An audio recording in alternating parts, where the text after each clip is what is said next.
What's going on? Welcome back to Financial Journey. So today we're going to talk to you about Ethereum Classic. I want to go over some of the current data points, break it down on what's really been moving ETC and where it might be heading next. Before I get into any of that, make sure you guys hit that thumbs up, and with that, let's get right to it. So starting off, it is sitting at 2340, down 2.1%, 3.25 million for volume over the last 24 hours. So that is something to kind of be aware of. It's okay volume, but it has been starting to diminish more and more over this last little bit. And as I've signaled in the past, crypto needs a lot of capital to get in order for it to kind of move higher, right? Have higher highs.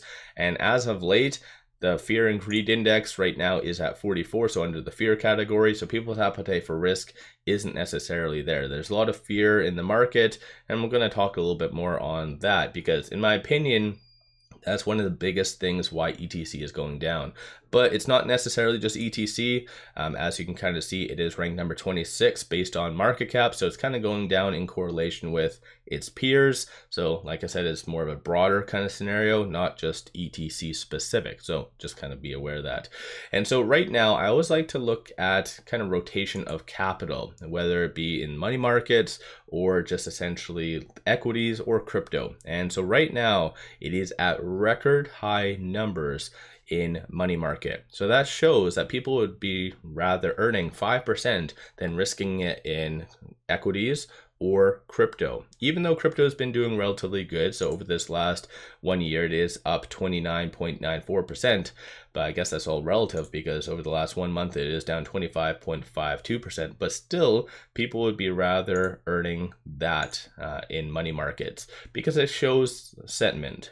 And right now, a lot of the data that's been coming out has either shown a lot of signs of cracking on the consumer front or potentially just not really correlating with what the market wants, and that is rate cuts, which in my opinion, based on the September 18th meeting, that's probably going to be the first cut, because right now there is a 57.9% likelihood of a 25 basis point cut during that meeting. So that would be a very big catalyst for growth stocks as well as the crypto market. So that might be the next kind of saving grace for ETC potentially, but still one of the biggest attributing factors for it to as it's been going down is just the level of fear. So it's kind of just one of those unfortunate scenarios. ETC is a very good hedge against inflation itself, but not necessarily a broader market kind of pullback and just buying power, right? Consumers buying power, that's a very big attribute to cryptocurrency. And right now, as you can kind of see, I always like to analyze number of merchants accepting ETC as a form of payment.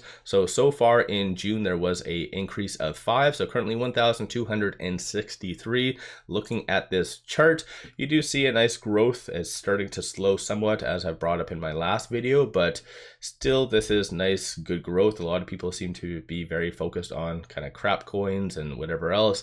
ETC is a slow grower, but it could potentially yield quite a lot, especially once a lot more ETFs pop up, whether it be in the next several years or whatever else, but ETC definitely will benefit from that in my opinion. And one thing that I always like to look at is liquidations, as I've brought up time and time again, because it kind of just adds to what is happening. Because in the past, ETC has had plenty of short squeezes, but once again, you need that appetite for risk there, and you need a rush of capital getting in. As you can kind of see, there's plenty of squeezes. I think since I've been covering it, since kind of beginning part or mid 2022, you've seen a good probably about 7 squeezes, which is very fun, very exciting. Sometimes they don't always last all that much, but needless to say, it's still very interesting. So as of late, it's just been longs closing out their position. And plus, just even aside from that, over the last several trading days, nothing really has happened. And that obviously matches with that lower volume. But still, the fact that longs are the ones that are closing out the positions and not shorts does signal that there's more downside anticipated, and kind of matches with what I mentioned about the fear as well. So this isn't necessarily the best kind of grouping of information, but as of right now, with it sitting at 23 and change, it is trading between this S2 and this S1. So 22.89 is going to be that next strong support, and then on the flip side, 25.34 is going to be that next strong resistance / target. But very wide gaps, so anticipate a lot of volatility in the foreseeable future. And over this last little bit, it's been orienting towards this S2. And so when it comes down to this, if it does break, this is where it could kind of start to have a very significant death spiral going down. So that's where $19 and whatever else. And so as of late, right now on the actual chart itself, so I'm looking at the 1-day chart, 7-day, 25 and 100-day moving averages, Bollinger Band, stochastic RSI, and momentum.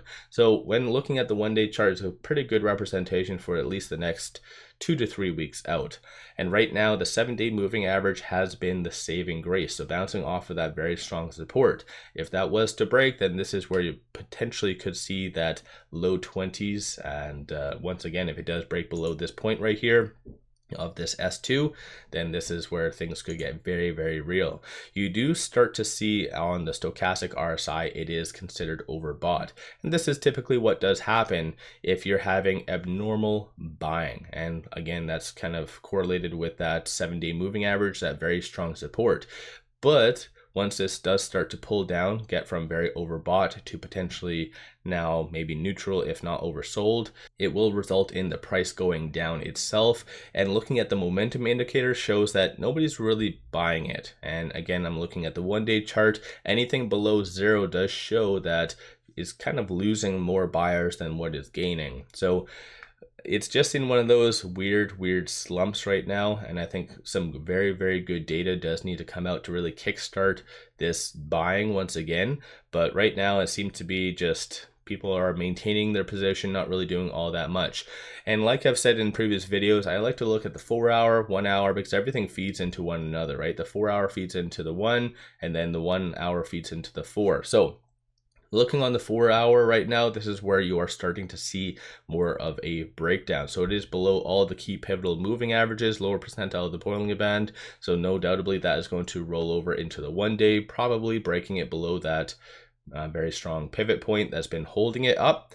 You do see it very oversold. A number of buyers are starting to get in, at least more so over this last little bit, but bigger picture, it hasn't really been doing all that much. And then, like I said, just to quickly roll over into the 1 hour right now, this is where once again you're kind of seeing more of a further breakdown. So you're gonna see that roll over into the 4, into the 1.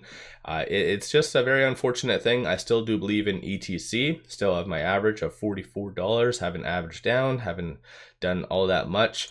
And I was very excited, especially over this last little bit, this bump up right here in March, and then most recently here, came very close to my average, and probably I would have benefited if I averaged down like where it was like at $12 and $15 right here. But still, I do believe in ETC bigger picture, and I know it's going to take a very long time. So this is why I did buy, just threw some money at it. I did initially have a average of like, I think 50, and then I averaged down a couple times, but still, like, I don't know. I feel like there's just a lot of fear in the market. So if I was to average down, probably would be around this maybe period once again, so I'll kind of learn my lesson.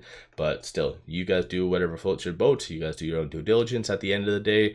Just I'm analyzing a lot of the information that has happened or is happening and why ETC has really been pulling back. So let me know your thoughts on ETC. Give yourself a shout out if you have been buying, if you have been selling. And I know I mentioned in the past that I did want to get someone on, or at least do like more of a chat with someone who's more ingrained with the ecosystem. Just somehow it hasn't really worked out yet. So I still do plan on doing that, because a lot of my videos are more so on macro events as well as just the specific technicals at the time, not necessarily, for instance, the halving or just the ecosystem. So I still do plan on getting someone on there. I know some people did recommend Savage, and I think a couple others, but maybe I'll reach out to them and then we can do something for next weekend or something like that. But let me know your thoughts on ETC. Give yourself a shout out in the comments if you've been buying, selling, holding, what you have been doing. And one final thing, this is a stock promotion, but still needless to say, it's a very kick-ass deal. Sign up for a new account, throw $100 at it, and they do give you 5 free stocks. Each stock is valued up to $2,000. So this is a amazing deal. Link in the description below and also the comments. With all that said, appreciate all of you watching.